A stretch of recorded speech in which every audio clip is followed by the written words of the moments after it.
Hi guys, welcome back to my channel. It's Angela, and I am here to do my card of the month for April, since it is April 30th, last day of the month, and we're like 45 minutes till Sunday midnight. So I thought I would go ahead and get this out of the way since I've been catching them up here lately. So if you're just tuning in, I pulled a year ahead spread in January. This year, instead of doing one deck, I did two. January, it looked like, for the most part, January, a set of cards that kind of were the yin and yang of each other. One was like a light attribute, one was a dark. But since then, they kind of really went hand in hand together. It's kind of interesting how I can pull from two different decks, and yet they still complement each other. So, for this year head spread, I did the Dream Keepers Tarot by Liz Houston, published by U.S. Games. And that's this card. And then I pulled from the, you can't see it, Frank Pinter Tarot. It's published by Los Scarabaro, text by Charles Harrington. And that's this card. So, I've kind of been getting into some deepness with the February, March. Like I said before, in February, my grandmother passed away. There's a lot of stuff that came out of that went into March. March was her birthday. March was also my mother's birthday. There was a lot of stuff that came out of that situation. And so when I went back and looked at the cards for April, I'm like, totally makes sense. So for this April, I got the Six of Cups and the Page of Cups. Six of Cups has been coming up a lot for me lately, just because it's remembering those childhood memories, and I've had a lot of that, but my childhood memories weren't the greatest. So there's had to be a lot of healing that went on in April, and I got a bunch of photos from my grandmother's estate when she passed in April from my aunt, and a lot of those photos triggered some really, really deep, bad things that happened to me as a child in April, and I had to deal with them. And it was almost like this. It was okay. So I was abused really bad by my mom growing up. There were a couple years that were the worst for me. I was 12 and 13 were the years that were really bad. It's also the years I started having premonition dreams. It's the year 12 was the pinnacle year for me. It's the year I started having paranormal things happen to me. It's also the year I had my first premonition dream that someone was going to pass away, and then they did. 12 triggered a lot of things for me, and when I got those photos, it was at that age. Most of the photos I got were that age, 12 and 13, and they were in the house that I call the Hell House, which is where I suffered the most abuse from my mother. And it just triggered a whole bunch of things that, yes, I had mostly healed, but at the same time I hadn't. So I found that very interesting that the Six of Cups is the card that came up for me for the month of April, when I did this in January. I find that fascinating. And then the Page of Cups seems to have this like innocence to it. It's an older dude he's bringing, looks like a angel. It's kneeling down, a cup of cocoa, cup of tea, cup of coffee. It reminds me of Tomb Raider 3, the game. I was obsessed in the late 90s early 2000s with Tomb Raider. And I had Tomb Raider 3. And there was a thing on Tomb Raider 3 that you could go into her mansion and practice arrows and guns and all this. And there would be this guy, her butler, constantly following her with a cup of tea.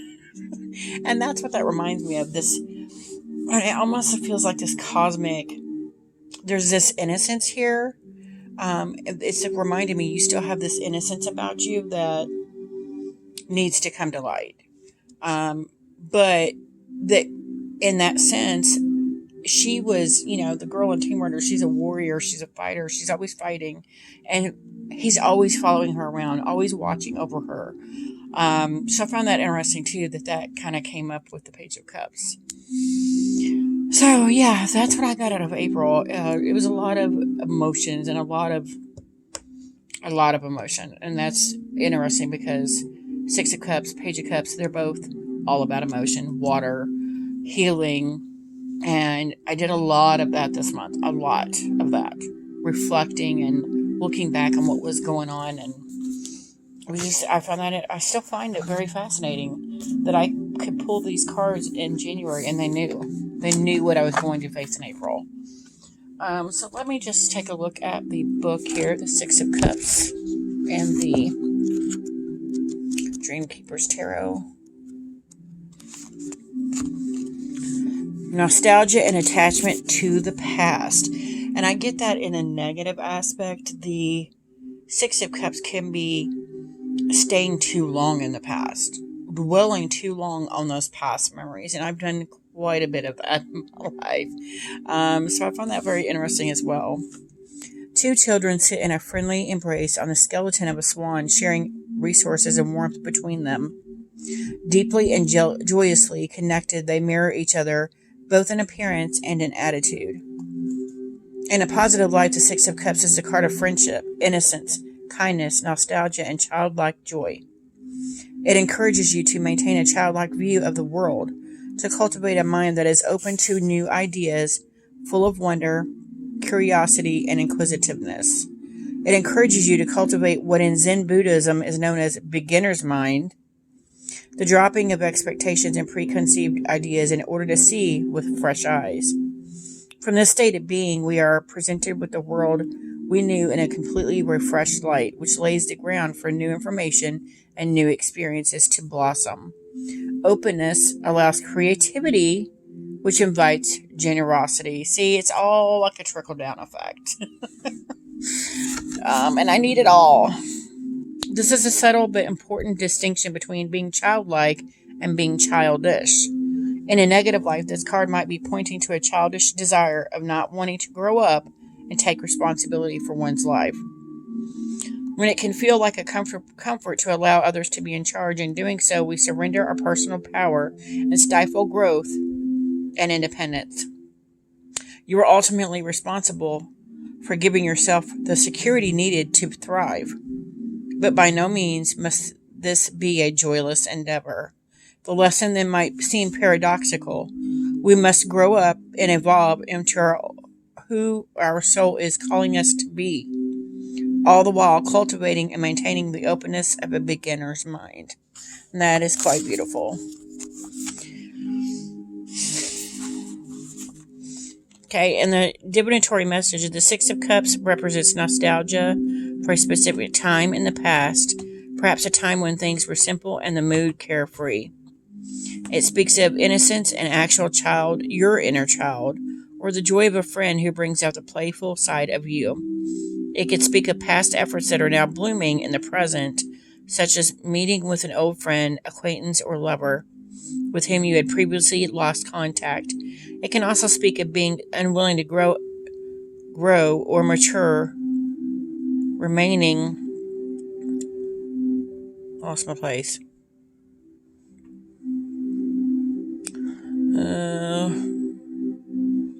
overly identified with the past and thus out of touch with the present. So you could get so stuck in the past that you're not seeing the present for what it is. Ultimately, this card guides us to reclaim the joy we experienced as children through a refreshed outlook, or a remembrance of what we enjoyed before the pressures of life harden our hearts. Wow. Keywords: goodwill, innocence, childhood, beginner's mind, reversed, living in the past, nostalgia, and childness. Interesting. Interesting.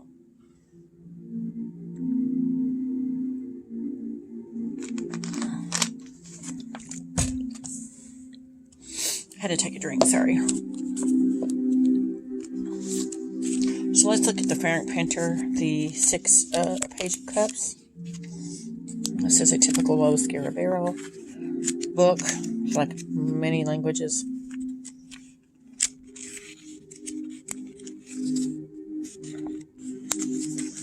Page of Cups, and it just has a little bit blurb here. Description: a devoted valet has prepared a cup of tea for his mistress and is seeking her out in a misty landscape. Essence: the Page of Cups is a creative soul, and I found it interesting because it says creativeness here. Like, once you deal with this, it opens you up to creativity, and then this is the essence of the creative soul. Often given to daydreaming. They have great depth of character and much kindness, but they find themselves easily distracted. In a reading, this is a good time to be curious, open-minded, and think outside the box. The page sees things not as they are, but as they might be. Wow. Adopt a playful attitude. The solution to present challenges might be found in fantasy and expansive thinking. Be open to the voice of your inner muse and allow it to direct you along non-traditional routes. Note the translucence of the floor. Interesting. And she seems to be back here. It almost looks like an angel with a pigeon on her head, bent down. But she's not in this part of the floor. Interesting. So, that is my card of the month for April. If you guys have any questions, comments, concerns, don't hesitate to comment below. If you like this video, give me a thumbs up. If you want to see more, please subscribe. And don't forget to hit that notification button so you're alerted to any future videos. And y'all have a good night. Bye.